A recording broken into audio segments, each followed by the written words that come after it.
कैसे हुई थी राज बब्बर और स्मिता पाटिल की शादी? क्या स्मिता पाटिल को मौत से पहले हो गया था मौत के आने का आभास?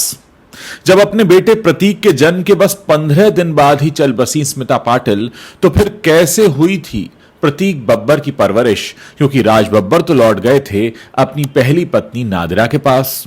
और आज क्यों प्रतीक बब्बर अपने पिता से रहते हैं यूं खफा खफा? इन सारे सवालों के जवाब देने से पहले आपको सुनाते हैं स्मिता पाटिल की कहानी। स्मिता पाटिल के बारे में कहते हैं कि वो अक्सर अपनी हाथों की लकीरें देखकर कहती थी कि मैं जल्द ही मर जाऊंगी, क्योंकि मेरी जीवन रेखा बहुत छोटी है।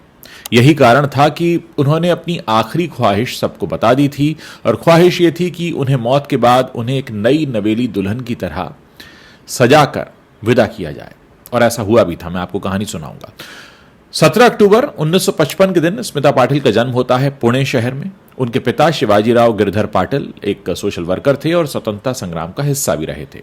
स्मिता को बचपन से ही अभिनय में रुचि थी, जिसके लिए उन्होंने एक थिएटर ग्रुप के साथ मिलकर कई सारे प्लेज में हिस्सा लिया। इनका ज्यादातर समय जो था वो film and television institute of India में बीतता था, जो कि पुणे में ही था। जब उनके पिता कैबिनेट मिनिस्टर के चुनाव में उतरे तो स्मिता का पूरा परिवार पुणे से बॉम्बे आ गया। फिर ये यहाँ पर यूनिवर्सिटी ऑफ बॉम्बे से लिटरेचर की पढ़ाई करने के बाद स्मिता पाटिल ने दूरदर्शन में बतौर न्यूज़ रीडर काम करना शुरू कर दिया। सांवली रंगत थी, घने बाल थे, बड़ी बड़ी आंखें थीं। स्मिता बहुत सुंदर लगती थीं और उन्हें उस वक्त FTII की फिल्म तीव्र माध्यम में एक छोटी सी भूमिका भी मिल गई। उस फिल्म की बदौलत उस जमाने के मशहूर फिल्म मेकर श्याम बेनेगल ने उन्हें बच्चों की फिल्म चंद्रदास चोर में काम करने का मौका दे दिया, और उसके बाद इन्हें काम मिला मंथन में। 1977 की फिल्म भूमिका के लिए स्मिता को नेशनल फिल्म अवार्ड और फिल्म फेयर की बेस्ट एक्ट्रेस का नॉमिनेशन भी मिल गया। इसके बाद वो बाजार, आज की आवाज और मंडी जैसी बेहतरीन फिल्मों में नजर आईं। फिर टॉप एक्ट्रेस में शामिल हो गईं। स्मिता पाटिल पैरेलल सिनेमा की सबसे नामी एक्ट्रेस रहीं, जिन्होंने करियर की शुरुआत में कई सारी कमर्शियल फिल्में ठुकरा दी।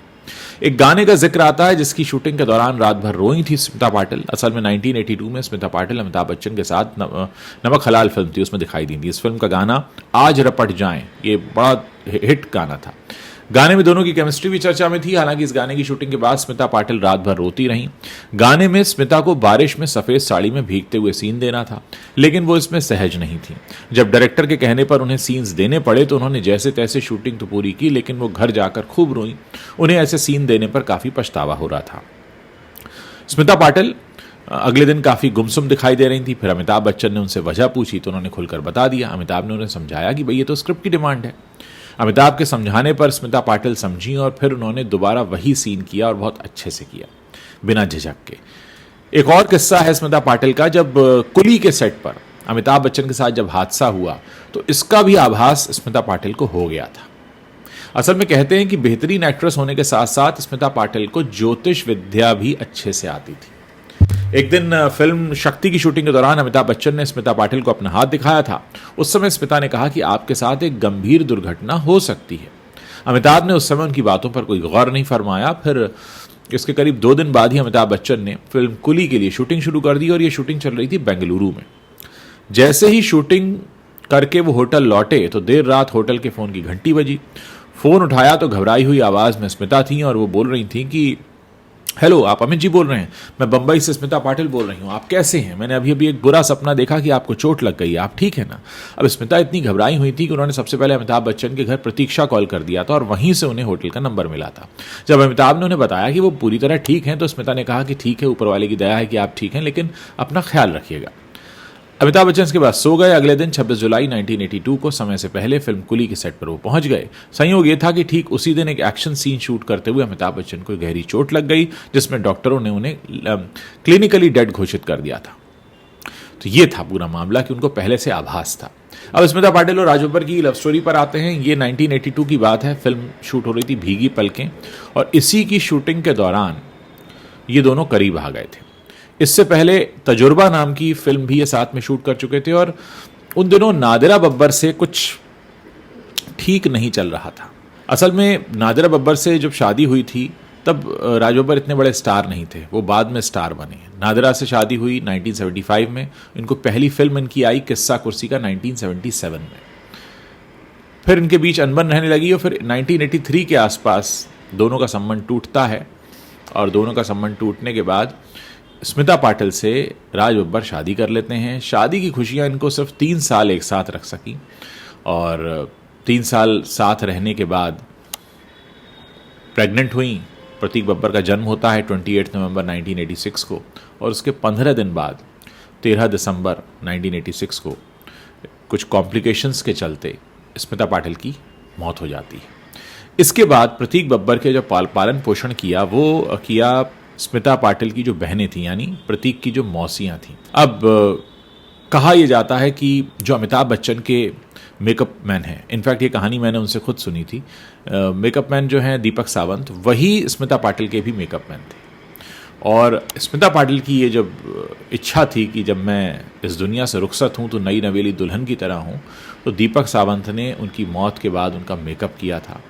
और अक्सर वो कहते हैं कि दीपक सावंत ये भी कहते हैं कि वो लेट कर भी मेकअप करवाती थीं, मेरा मेकअप लेट कर करो। और उनका ये हमेशा था कि मैं जब इस दुनिया से रुखसत होंगी तो मैं एक नई नवेली दुल्हन की तरह रुखसत होना चाहती हूँ। जिस वक्त मौत हुई है स्मिता पाटिल की, उसके बाद इनकी करीब 10 फिल्में रिलीज हुई हैं। लेकिन स्मिता पाटिल और राज बब्बर का रिश्ता कुछ ऐसा रहा कि 1983 में शादी करते हैं, 1986 में डेथ हो जाती है स्मिता पाटिल की। और स्मिता पाटिल की डेथ के बाद ये फिर से अपनी पहली पत्नी नादिरा के पास लौट गए। लेकिन कहते हैं कि जिस वक्त शादी का ऐलान किया था राज बब्बर ने, उस वक्त इंडस्ट्री में बहुत लोग परेशान हो गए थे सुनकर, क्योंकि पहले से शादीशुदा थे राज बब्बर। एक छोटी सी मुलाकात हुई थी उनकी स्मिता पाटिल के साथ, हालांकि उसके बाद उन्होंने कई सारी फिल्में की। तजुर्बा फिल्म के सेट पर मुलाकात होती है, भीगी पलकें फिल्म के सेट पर इन दोनों का प्यार परवान चढ़ता है, फिर दोनों एक दूसरे के इश्क में इस हद तक पागल हो जाते हैं कि एक दूसरे से शादी कर लेते हैं। अब ऊपर वाले को क्या मंजूर था कि स्मिता पाटिल बच्चे के जन्म के साथ ही चल बसती हैं और ये रिश्ता वहीं पर ख़त्म हो जाता है। अब प्रतीक बब्बर जब शादी इनकी हुई है दूसरी बार प्रिया बनर्जी से की है, उस मौके पर क्योंकि राज बब्बर नहीं पहुंचे तो लोग बहुत सारी बातें कर रहे हैं कि क्यों नहीं पहुंचे राज बब्बर। कहा गया कि नाराज़गी है। प्रतीक बब्बर के बारे में कहा जाता है कि उन्होंने शादी भी अपने माँ के घर में की है। दूसरा, उनकी मौसियाँ वगैरह जो स्मिता पाटिल की बहनें, वो इन्वाइटेड थी वहाँ पर। तो कुल मिलाकर अपने ननिहाल के ज़्यादा करीब हैं, नज़दीक हैं प्रतीक बब्बर। ये उनकी दूसरी शादी है। लेकिन अब जब से ये दूसरी शादी हुई और ये खबर सामने आई तो हर कोई ये जानना चाहता है कि भाई स्मिता पाटिल और राज बब्बर का क्या सीन था। तो स्मिता पाटिल और राज बब्बर का सीन तो ऐसा था कि दोनों एक दूसरे से बहुत ज़्यादा प्यार करते थे। अच्छा, राज बब्बर भी कमर्शियल सिनेमा ज़्यादा नहीं कर रहे थे। राज बब्बर सामाजिक बदलाव वाली फिल्में किया करते थे उस ज़माने में। और स्मिता पाटिल भी कमर्शियल सिनेमा की एक्ट्रेस नहीं मानी गई, उन्होंने हमेशा पैरेलल फिल्मों में काम किया। हालांकि अमिताभ बच्चन के साथ नमक हलाल जैसी फिल्में भी उन्होंने की, लेकिन जो उनकी पहचान रही वो एक पैरेलल सिनेमा की एक्ट्रेस के तौर पर रही। तो दोस्तों, ये कहानी है राज बब्बर और स्मिता पाटिल की। बहुत सारे लोग आज सर्च कर रहे हैं स्मिता पाटिल के बारे में। उम्मीद है ये वीडियो से आपको समझ में आ गया होगा कि स्मिता पाटिल की बॉलीवुड में क्या स्थिति थी, क्या स्थान था। एक बहुत सम्मान की नज़रों से देखा जाता था, एक नॉन ग्लैमरस एक्ट्रेस के तौर पर जो अपने काम के ज़रिए अपना लोहा मनवाती रही, नॉन फिल्मी बैकग्राउंड से आई और अपनी शर्तों पर अपनी तरह से उन्होंने काम किया। अगर वीडियो पसंद आया हो तो इसे शेयर करना मत भूलिएगा और अगर आपने अभी तक हमारे चैनल को सब्सक्राइब नहीं किया है तो आप अभी इसी वक्त हमारे चैनल को सब्सक्राइब कर सकते हैं।